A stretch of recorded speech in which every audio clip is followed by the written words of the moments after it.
السلام علیکم ورحمۃ اللہ وبرکاتہ۔ دوستو، عیسائی کرسمس کا تہوار آخر کیوں مناتے ہیں؟ کرسمس کے تہوار کا آغاز کب، کیوں اور کیسے ہوا؟ عیسائی فرقے کرسمس کا تہوار اپنے مختلف عقائد کے نظریات سے کیسے مناتے ہیں؟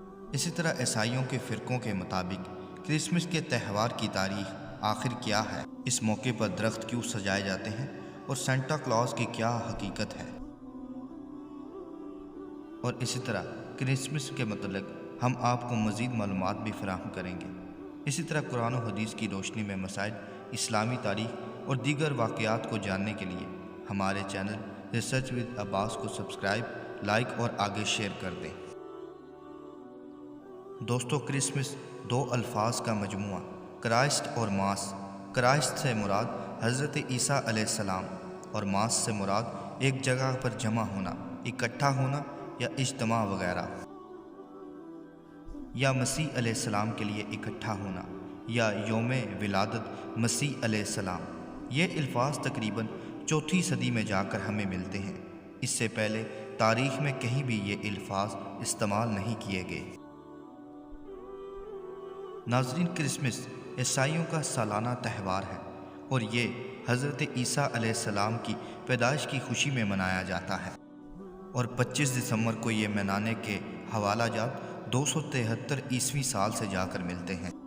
اس دور میں بت پرستوں کے 2 تہوار بھی 25 دسمبر کو منائے جاتے تھے۔ وہ لوگ اپنے ایمان کا جائزہ لیا کرتے تھے اور خیراتی تنظیموں میں حصہ لیا کرتے تھے اور گزرے سال پر نظر ثانی کرتے تھے۔ دوستو، کرسمس عیسائیوں کے تہوار منانے تک ہی صرف محدود نہیں رہا، بلکہ 19ویں صدی میں اسے سیکولر، ایک فیملی طور پر منانے کا ایک تہوار بھی دیکھا جانے لگا، جسے زیادہ تر مذاہب کے لوگ منانا پسند کرتے تھے۔ اور اسی نظریے کو دیکھتے ہوئے امریکی کانگریس نے 1870 میں اس کو منعقد کر دیا اور اس دن کے طور کو تعطیل کے طور پر منایا جانے لگا، اور اس دن کو تہوار کے ساتھ سرکاری تعطیل پر بھی منعقد کر دیا گیا۔ دوستو، کرسمس ایک روایات کا مجموعہ ہے جس میں پرانے بت پرستوں کی بھی روایات کے مجموعے شامل ہیں۔ اس کی اپنی کوئی بھی مقرر یا مخصوص روایات موجود نہیں ہیں۔ ہر خاندان اسے اپنی مرضی اور اپنی خوشی کے طور پر مناتا ہے۔ بعض روایات کو عالمگیری طور پر سہارا ملتا ہے اور کچھ کو بس خاندانی طور پر ہی۔ دوستو، 525 عیسوی میں سیتھیا کے ایک پادری ڈایونیسیس، جو کہ ایک پادری ہونے کے ساتھ ساتھ ماہر کیلنڈر نگار بھی تھا، اس نے اپنے اندازے کے مطابق 25 دسمبر حضرت عیسیٰ علیہ السلام کی ولادت کی مقرر کی، مگر اس نے یہ دعویٰ نہیں کیا کہ واقعی 25 دسمبر ہی حضرت عیسیٰ علیہ السلام کی پیدائش کا دن ہے۔ اسی لیے عیسائی فرقہ آرتھوڈوکس گریگوری کیلنڈر کو مانتا ہے اور وہ 7 جنوری کو حضرت عیسیٰ علیہ السلام کی ولادت کا دن مناتے ہیں، اور بعض مقامات پر کچھ 6 جنوری اور کچھ 18 جنوری کو یہ تہوار مناتے ہیں۔ اسی وجہ سے عیسائیوں میں بھی ان کے فرقوں میں ولادت کے دن کے اوپر اختلاف ہے اور اسے وہ تاریخ کے طور پر بھی متفق نہیں مناتے۔ دوستو، بائبل کے مشہور مفسر ایڈم کلارک کہتے ہیں کہ حضرت عیسیٰ علیہ السلام کی ولادت ستمبر سے اکتوبر کے دنوں میں ہونے کی تائید اس سے بھی ملتی ہے کہ نومبر سے فروری تک رات کے وقت چرواہے اپنے بھیڑوں کی نگرانی نہیں کرتے، بلکہ وہ ان دنوں میں اپنی بھیڑوں کو اپنے حفاظتی باڑے میں لے جایا کرتے ہیں جو ان کی رہائش گاہ ہوتی ہے۔ اس لیے 25 دسمبر حضرت عیسیٰ علیہ السلام کی پیدائش سے کوئی مناسبت نہیں ہو سکتی۔ دوستو، عیسائیوں میں حضرت عیسیٰ علیہ السلام کی ولادت کا تہوار ایسا ہی ہے جیسے مسلمانوں کے ہاں عید کا تہوار ہے، اور اس کو حضرت عیسیٰ علیہ السلام کی ولادت کی خوشی میں منایا جاتا ہے، اور یہی ان کا کہنا ہے کہ 25 دسمبر کو حضرت عیسیٰ علیہ السلام کی پیدائش ہوئی تھی۔ اسی لیے اس دن کو کیک کاٹے جاتے ہیں اور مختلف طریقوں سے خوشی کا اظہار بھی کیا جاتا ہے، اور یہی عیسائی مذہب میں 2 عیدوں میں سے ایک عید کا تہوار منایا جاتا ہے۔ سب سے اہم تہوار ایسٹر کہلاتا ہے، اور دوسرا تہوار جو کہ 25 دسمبر کو منایا جاتا ہے، جس کے متعلق عالم اسلام کے علماء کرام نے بھی یہ کہا ہے کہ ایک 25 دسمبر حضرت عیسیٰ علیہ السلام کی ولادت کا دن نہیں ہے۔ ایسٹر کے متعلق عیسائیوں کا یہ عقیدہ ہے کہ جب حضرت عیسیٰ علیہ السلام کو سولی پر چڑھایا گیا تو وہ 3 دن بعد دوبارہ زندہ ہو گئے تھے، اور وہ 21 مارچ تھی۔ اسی لیے 21 مارچ کو عیسائی ایسٹر کا تہوار مناتے ہیں، یا 21 مارچ کے فوراً بعد جو اتوار آتی ہے اس کو وہ ایسٹر کا یہ تہوار مناتے ہیں۔ اور یاد رکھیے یہ وہی دن ہے جسے ایرانی نوروز کے نام سے جانتے ہیں اور ہندو اسے بسنت کا نام دیتے ہیں۔ دوستو، عیسائیت کو مقبولیت دینے کے لیے حضرت عیسیٰ علیہ السلام کی ولادت کا دن 25 دسمبر کر دیا گیا۔ دوستو، قرآن مجید میں سورۃ مریم میں واضح لکھا ہے کہ جب حضرت مریم علیہ السلام کے ہاں حضرت عیسیٰ کی آمد ہوئی تو ان کو درد ذی ہوا، تو اللہ تعالیٰ نے انہیں کھجوریں کھانے اور چشمے کا پانی پینے کے لیے کہا جس سے ان کو طاقت ہو۔ دوستو، فلسطین میں کھجوروں کا جو پکنے کا وقت ہے وہ موسم گرما کے وسط میں یعنی کہ اگست میں ہے، اور اسی طرح حضرت عیسیٰ علیہ السلام کی ولادت اگست کے مہینے میں واضح ہوتی ہے، اور 25 دسمبر اس کے متعلق کو واضح دلیل نہیں دیتی۔ اور کیونکہ پورے فلسطین میں 25 دسمبر یا ان دنوں میں کھجوریں نہیں پکتی۔ دوستو، انسائکلوپیڈیا بریٹانیکا کے مکالمہ نگار اور شمالی کیلیفورنیا کے شہر درہم کی ڈیوک یونیورسٹی کے شعبہ دینیات و تاریخ کے پروفیسر ڈاکٹر ہانس جے ہلر برینڈ وہ لکھتے ہیں کہ شروع کی تاریخ میں حضرت عیسیٰ علیہ السلام کے پیروکار حضرت عیسیٰ علیہ السلام کی ولادت اور اس تہوار کو منانے میں فرق کیا کرتے تھے۔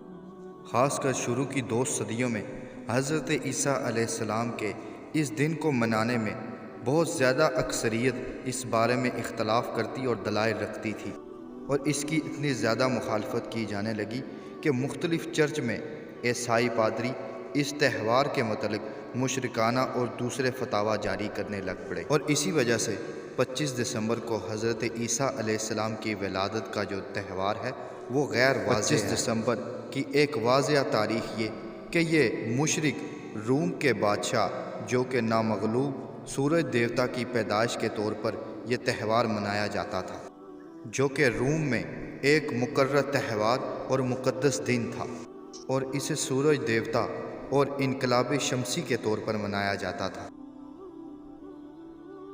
اسی طرح دوستو، کرسمس کے موقع پر جو کرسمس ٹری بنایا جاتا ہے اس کی بہت اہمیت ہے، حالانکہ یہ تمام تر تصور جرمن کا ہے۔ حالانکہ یہ لوگ حضرت عیسیٰ علیہ السلام، حضرت جبریل اور حضرت مریم علیہ السلام کے ڈراموں کی صورت میں ایک کریکٹر بنا کر پیش کیا کرتے تھے، اور یہ تمام تر واقعات کو دہرایا کرتے تھے، اور اسی موقع کے اوپر یہ حضرت مریم علیہ السلام کا درخت ساتھی بنانے کے طور پر ایک ڈرامے کی صورت میں پیش کیا جاتا تھا، یہ کہ حضرت مریم علیہ السلام اپنی تمام تر اداسی اور اپنا وقت اس درخت کے قریب اور اس کے سائے میں بیٹھ کر گزار دیتی۔ یہ تمام تر واقعات ڈرامے میں دکھائے جاتے، اور اس کے اختتام پر جو درخت سٹیج پر سجایا جاتا، لوگ آخر میں اس کی ٹہنیاں تبرک کے طور پر اتار کر لے جایا کرتے تھے، اور ان ٹہنیوں کو اپنے گھروں میں ایسی جگہ لگاتے تھے جہاں پر ان کی نظر ان ٹہنیوں پر پڑتی رہے۔ بالآخر یہ رسم آہستہ آہستہ کرسمس ٹری کی شکل اختیار کر گئی۔ اس کے بعد لوگوں نے اپنے گھروں میں اس تہوار کے موقع پر کرسمس ٹری لگانے شروع کر دیے، لیکن وقت کے ساتھ ساتھ اس پر سجاوٹ بھی ہونے لگ پڑی، اور پھر اسی طرح تحفے تحائف بھی اس تہوار کا حصہ بن گئے۔ اسی طرح سینٹا کلاز بھی بچوں میں ایک خاص اہمیت رکھتا ہے، اور آپ نے یہ دیکھا ہوگا کہ ہر اس تہوار کے موقع پر ہر شخص سینٹا کلاز بننے جیسی خواہش رکھتا ہے۔ دوستو، بچوں اور بڑوں میں تحائف دینے والے سینٹا کلاز کی مقبولیت یکساں ہے، اور اس کی تخلیق 1840 کے قریب ہوئی، اور آہستہ آہستہ یہ امریکہ کے اخبارات میں بچوں کو تحفے تحائف دینے میں ایک نمایاں شخصیت قرار دینے لگ پڑا، اور اسی طرح دنیا میں سب سے زیادہ تحفے تحائف دینے والا تہوار کرسمس کہلاتا ہے۔ اس موقع کے اوپر امریکہ میں تقریباً $8 ارب کے قریب تحفے تحائف اور تمام تر سجاوٹ کا سامان بکتا ہے، اور اسی تمام تر ایک رقم سے آپ اندازہ کر سکتے ہیں کہ بلا آخر کرسمس کے اس موقع پر سجاوٹ اور تحفے تحائف کا سلسلہ کتنی اہمیت رکھتا ہے۔ اسی طرح قدیم مصری، چینی اور عبرانی سدا بہار درختوں اور گاجر کو اپنی ابدی زندگی کا ایک نظریہ سمجھتے تھے۔ وقت کے ساتھ ساتھ یہ تمام تر نظریات اس امریکہ تک اور باقی تمام اس تہوار کی زینت بننا شروع ہو گئے۔ سب سے پہلے یہ تمام تر نظریات جرمن تک پہنچے، بالآخر وقت کے ساتھ ساتھ یہ نظریے شمالی امریکہ تک پہنچ گئے۔ بالآخر وقت کے ساتھ 1890 کے عشرے میں ان درختوں کو بجلی سے چلنے والے بلبوں اور دوسری ڈیکوریشن چیزوں سے سجانا شروع کر دیا گیا، اور اسی کے ساتھ کرسمس کے موقع کے اوپر اشیاء کو روشن کرنا بھی اس تہوار کا حصہ بن چکا۔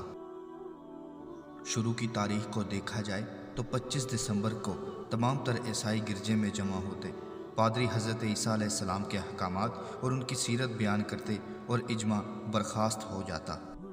پہل تو یہ سادگی سے اجتماع شروع ہو جاتا اور پھر برخاست ہو جاتا، لیکن پھر یہ دیکھا جانے لگا کہ شوقین مزاج لوگ اور نوجوان طبقہ ان سے دور ہوتا جا رہا ہے اور ان تمام تر اجتماعات میں وہ شامل نہیں ہوتا۔ اس لیے اس کو دلکش بنانا چاہیے تاکہ لوگوں کے لیے یہ منفرد ہو جائے۔ اس کو منفرد اور بہترین بنانے کے لیے موسیقی کا استعمال کیا گیا اور اسی موسیقی کے طور پر نظمیں پڑھے جانے لگیں، لیکن اس کے باوجود جب اس سے بھی کوئی اور اثر نہ ہو سکا، پھر اسی کے ساتھ اس میں ہنسی مذاق بھی شامل کر دیا گیا اور ناچ گانا بھی۔ کرتے کرتے یہ اجتماع اس حد تک پہنچ گیا کہ وہ اجتماع جو حضرت عیسیٰ علیہ السلام کی سیرت اور ان کی تعلیمات بیان کرتا تھا، آج وہ تمام تر تماشائی بن کر رہ گیا ہے اور تمام تر مذہبی نظریات کو پس پشت کر دیا گیا۔ آج عیسائی بھی اس بارے میں اختلاف اور یہ تمام تر مانتے ہیں کہ بہت سی خرافات ایسے تمام تر تہوار میں شامل کر دی گئی ہیں۔ آپ اسی سے اس کا موازنہ کر سکتے ہیں کہ جیسے ہی یہ تہوار آتا ہے تو مغربی ممالک میں کس حد تک طوفان برپا ہو جاتا ہے۔ اس ایک دن میں اتنی شراب پی جاتی ہے جو کہ پورے سال میں نہیں پی جاتی۔ اس ایک دن میں اتنے حادثات ہوتے ہیں جو کہ پورے سال میں نہیں ہوتے۔ اس ایک دن میں عورتوں کی اتنی عصمت دری ہوتی ہے جو کہ پورے سال میں نہیں ہوتی۔ ان تمام تر معلومات سے سوشل میڈیا بھرا پڑا ہے جسے یہ جانتے ہیں، اور یہ تمام تر حضرت عیسیٰ علیہ السلام کے یوم ولادت کے دن کے نام پر ہو رہا ہے۔ اسی لیے عالم اسلام کے علماء کرام نے ایسے تہواروں میں شامل ہونے سے منع فرمایا ہے۔ حالانکہ تمام تر مذاہب دین کا درس دیتے ہیں، لیکن ایسی بہت سی خرافات اس میں شامل کر دی جاتی ہیں جس سے بجائے اصلاح کے الٹا انسان کی گمراہی ہی ہوتی ہے۔ اور یہ صرف عیسائیت تک ہی محدود نہیں، تمام تر مذاہب میں ایسے بہت سی خرافات شامل کر دی گئی ہیں جو ان کے اصل مذہب کے نظریے اور عقیدے کے خلاف ہیں۔ اللہ تعالیٰ سے دعا ہے کہ وہ ہمیں اپنے دین کو سمجھنے، اس پر عمل کرنے، دوسروں تک پہنچانے اور ایسے تمام تر عقائد سے بھی بچنے کی توفیق عطا کرے جس کا ہمارے دین سے کوئی تعلق نہیں۔ السلام علیکم ورحمۃ اللہ وبرکاتہ۔